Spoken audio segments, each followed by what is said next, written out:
പ്രവൃത്തികൾ 18-ാം അധ്യായം 1 മുതലുള്ള വാക്യങ്ങൾ. അനന്തരം അവൻ അഥേന വിട്ടു കൊരിന്തിൽ ചെന്നു. യഹൂദന്മാർ എല്ലാവരും റോമാനഗരം വിട്ടുപോകണമെന്ന് ക്ലൌദ്യോസ് കൽപ്പിച്ചതുകൊണ്ട് ഇത്തിലിയയിൽ നിന്ന് ഇടയ്ക്ക് വന്നവനായി പൊന്തോസ്കാരൻ അക്വിലാസ് എന്നു പേരുള്ള ഒരു യഹൂദനെയും അവന്റെ ഭാര്യ പ്രിസ്കില്ലയെയും കണ്ടു അവരുടെ അടുക്കൽ ചെന്നു.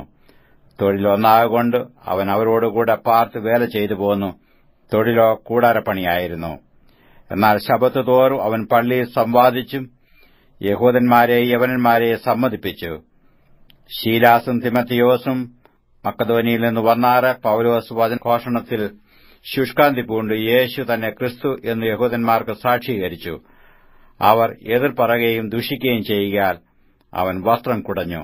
നിങ്ങളുടെ നാശത്തിന് നിങ്ങൾ തന്നെ ഉത്തരവാദികൾ. ഞാൻ നിർമ്മലൻ, ഇനിമേൽ ഞാൻ ജാതികളുടെ അടുക്കൽ പോകും എന്നു അവരോട് പറഞ്ഞു. അവൻ അവിടം വിട്ടു തീത്തോസ് യുസ്തോസ് എന്ന ഒരു ദൈവഭക്തന്റെ വീട്ടിൽ ചെന്നു. അവന്റെ വീട് പള്ളിയോട് തൊട്ടിരുന്നു. പള്ളിപ്രമാണിയായ ക്രിസ്പോസ് തന്റെ സകല കുടുംബത്തോടും കൂടെ കർത്താവ് വിശ്വസിച്ചു. കൊരിന്തിൽ അനേകർ വചനം കേട്ട് വിശ്വസിച്ചു സ്നാനമേറ്റു. രാത്രിയിൽ കർത്താവ് ദർശനത്തിൽ പൗലോസിനോട്, നീ ഭയപ്പെടാതെ പ്രസംഗിക്ക, മിണ്ടാതിരിക്കരുത്. ഞാൻ നിന്നോടുകൂടെയുണ്ട്. ആരും നിന്നെ കൈയേറ്റം ചെയ്ത് ദോഷപ്പെടുത്തുകയില്ല. ഈ പട്ടണത്തിൽ എനിക്ക് വളരെ ജനമുണ്ട് എന്ന് അരുളി ചെയ്തു. അങ്ങനെ അവൻ 1 ആണ്ടും 6 മാസവും അവരുടെ ഇടയിൽ ദൈവവചനം ഉപദേശിച്ചുകൊണ്ട് താമസിച്ചു. ഗില്ലയോൻ അഖായയിൽ ദേശാധിപതിയായി വാഴുമ്പോൾ യഹൂദന്മാർ പൌലോസിന്റെ നേരെ ഒരുമനപ്പെട്ടു എഴുന്നേറ്റു അവനെ ന്യായാസനത്തിന്റെ മുമ്പാകെ കൊണ്ടുചെന്നു. ഇവൻ ന്യായപ്രമാണത്തിന് വിരോധമായി ദൈവത്തെ ഭജിപ്പാൻ മനുഷ്യരെ സമ്മതിപ്പിക്കുന്നു എന്ന് പറഞ്ഞു. പൌലോസ് വായ് തുറപ്പാൻ ഭാവിക്കുമ്പോൾ ഗല്ലിയോൻ യഹൂദന്മാരോട്, യഹൂദന്മാരെ, വല്ല അന്യായമോ വല്ലാത്ത പാതകമോ ആയിരുന്നെങ്കിൽ ഞാൻ ക്ഷമയോടെ നിങ്ങളുടെ സങ്കടം കേൾക്കുമായിരുന്നു. വചനത്തെയും നാമങ്ങളെയും നിങ്ങളുടെ ന്യായപ്രമാണത്തെയും സംബന്ധിച്ചുള്ള തർക്കസംഗതികൾ എങ്കിലോ നിങ്ങൾ തന്നെ നോക്കിക്കൊള്ളുവീൻ. ഈ വകയ്ക്ക് ന്യായാധിപതിയാകുവാൻ എനിക്ക് മനസ്സില്ല എന്ന് പറഞ്ഞു. അവരെ ന്യായാസനത്തിങ്കൽ നിന്ന് പുറത്താക്കി. എല്ലാവരും പള്ളിപ്രമാണിയായ സോസ്തനേസിനെ പിടിച്ച് ന്യായാസനത്തിന്റെ മുമ്പിൽ വെച്ച് അടിച്ചു. ഇത് ഒന്നും ഗല്ലിയോൻ കൂട്ടാക്കിയില്ല.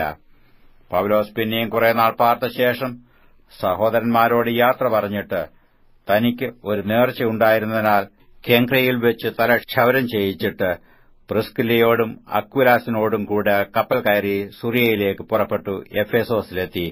അവരെ അവിടെ വിട്ടു അവൻ പള്ളിയിൽ ചെന്നു യഹൂദന്മാരോട് സംഭാഷിച്ചു. കുറെ കൂടെ താമസിക്കണമെന്ന് അവർ അപേക്ഷിച്ചിട്ട് അവൻ സമ്മതിക്കാതെ, ദൈവഹിതമുണ്ടെങ്കിൽ ഞാൻ നിങ്ങളുടെ അടുക്കൽ മടങ്ങിവരും എന്ന് പറഞ്ഞ് വിടവാങ്ങി എഫെസോസിൽ നിന്ന് കപ്പൽ നീക്കി കൈസരിയിൽ വന്നിറങ്ങി.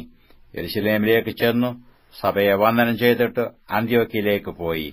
അവിടെ കുറെ നാൾ താമസിച്ച ശേഷം പുറപ്പെട്ടു ക്രമത്താല് ഗലാത്യദേശത്തിലും ഫ്രുഗ്യയിലും സഞ്ചരിച്ച് ശിഷ്യന്മാരെയൊക്കെയും ഉറപ്പിച്ചു. അലക്സാന്ദ്രിയക്കാരനായി വാഗ്വൈഭവവും തിരുവെഴുത്തുകളിൽ സാമർഥ്യവുമുള്ള അപ്പല്ലോസ് എന്നു പേരുള്ള ഒരു യഹൂദൻ എഫെസോസിലെത്തി. അവൻ കർത്താവിന്റെ മാർഗ്ഗത്തിൽ ഉപദേശം ലഭിച്ചവൻ ആയിരുന്നു. യോഹന്നാന്റെ സ്ഥാനത്തെക്കുറിച്ച് മാത്രം അറിഞ്ഞിരുന്നു എങ്കിലും ആത്മാവിൽ എരിവുള്ളവനാകിയാൽ അവൻ യേശുവിന്റെ വസ്തുത സൂക്ഷ്മമായി പ്രസ്താവിക്കുകയും ഉപദേശിക്കുകയും ചെയ്തു. അവൻ പള്ളിയിൽ പ്രാഗൽഭ്യത്തോടെ പ്രസംഗിച്ചു തുടങ്ങി.